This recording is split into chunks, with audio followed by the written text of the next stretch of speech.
부자의 그릇 이즈미 마사토. 이 책은 다른 많은 책에서 언급될 정도로 유명한 책이다. 저자 이즈미 마사토는 경제금융 교육을 위한 파이낸셜 아카데미를 설립하고 경제신문을 읽는 법부터 머니플랜, 주식투자, 부동산 투자에 이르기까지 폭넓은 분야를 가르치는 일본 최고의 경제금융 교육 전문가이다.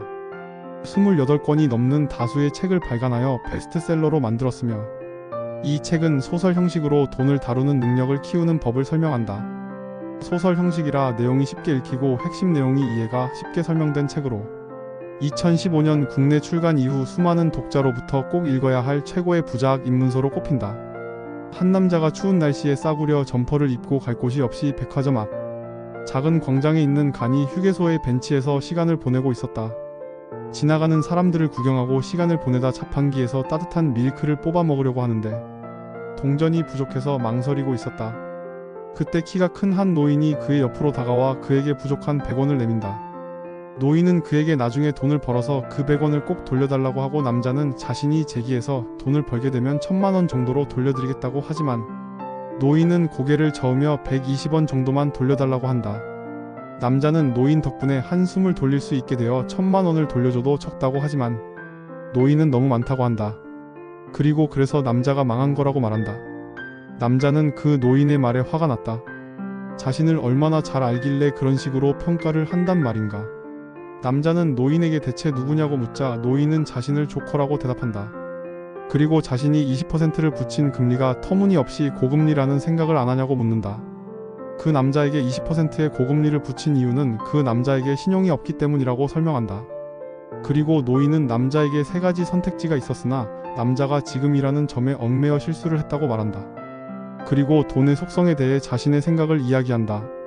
인간은 돈이 없는 상태가 되면 판단력이 흔들리고 잘못된 판단을 하고 모든 걸 자기에게 유리한 대로 해석하려고 한다고 말한다. 인간은 자신과 어울리지 않는 돈을 가지고 있으면 반드시 잘못을 저지르게 된다고도 말했다. 돈의 세계는 가혹하며 돈에는 이상한 힘이 있다고 말한다. 그리고 사람에게는 각자 자신이 다룰 수 있는 돈의 크기가 있다고도 말한다. 그리고 돈을 다루는 능력은 많이 다루는 경험을 통해서만 키울 수 있다고 말한다. 노인은 남자에게 돈의 환상에서 벗어난 일화를 설명해준다. 한 대학에서 실습 수업을 했다. 5달러를 미천으로 돈을 버는 방법에 대해 궁리해보는 시간이었다. 다양한 사업 아이템이 나왔으나 가장 높은 매출을 올린 아이템은 바로 5달러에 학생들의 시간을 판다는 아이디어였다. 다음 수업을 하기 5분 전의 시간을 기업들에게 판매한 것이다. 그 대학에는 우수한 학생들이 많았기 때문에 기업들이 5달러에 그 5분을 사서 자사를 홍보할 수 있도록 아이디어를 낸 것이었다.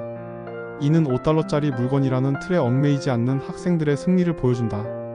그리고 노인은 남자에게 그가 경험한 남들이 겪어보지 못한 경험을 누군가에게 판매해보는 것을 제안한다.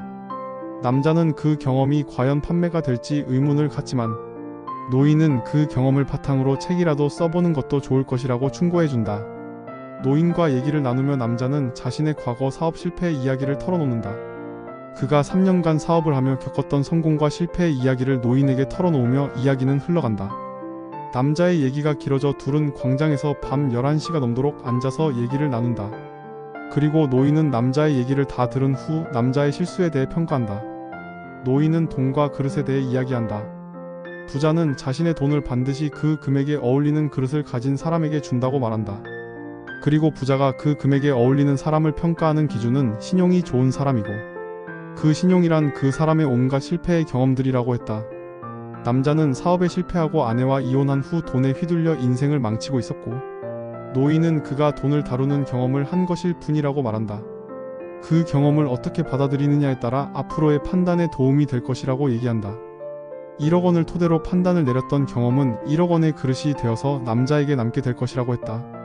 남자가 1억 원을 다뤄본 경험은 무엇과도 바꾸기 어려운 귀중한 재산이라고 얘기한다. 남자는 앞으로 자신에게 그런 돈이 오게 될지 의문을 갖자 노인은 돈이란 신기한 것으로 그만한 그릇을 가진 사람에게 돈은 모여든다고 설명한다. 돈은 반드시 다른 사람이 가져오는 것이며 돈은 세상을 순환하는 흐름과도 같은 것이라 일시적으로 소유할 순 있어도 언제까지나 소유하지는 못하는 것이라고 했다. 부자라는 인종은 돈을 반드시 누군가에게 맡기거나 빌려주거나 투자하려고 하고 그때 누구를 선택하느냐가 관건이라고 말한다. 그래서 부자는 자신의 돈을 반드시 그 금액에 어울리는 그릇을 가진 사람에게 주는 것이라고 설명한다. 노인과 남자의 얘기를 통해 돈의 속성과 돈을 다루는 경험의 중요함을 알려준다. 무엇보다도 돈을 다루는 사업의 경험을 멈추지 않고 시도해야 한다는 점이 마음에 와 닿았다. 불을 일군 부자들의 한 가지 공통적인 사고는 유한한 인생에서 행운은 손에 꼽힐 정도로 적게 온다는 생각이다. 그리고 그 한정된 기회를 자기의 것으로 만들려면 배틀을 많이 휘둘러야 한다는 것이다.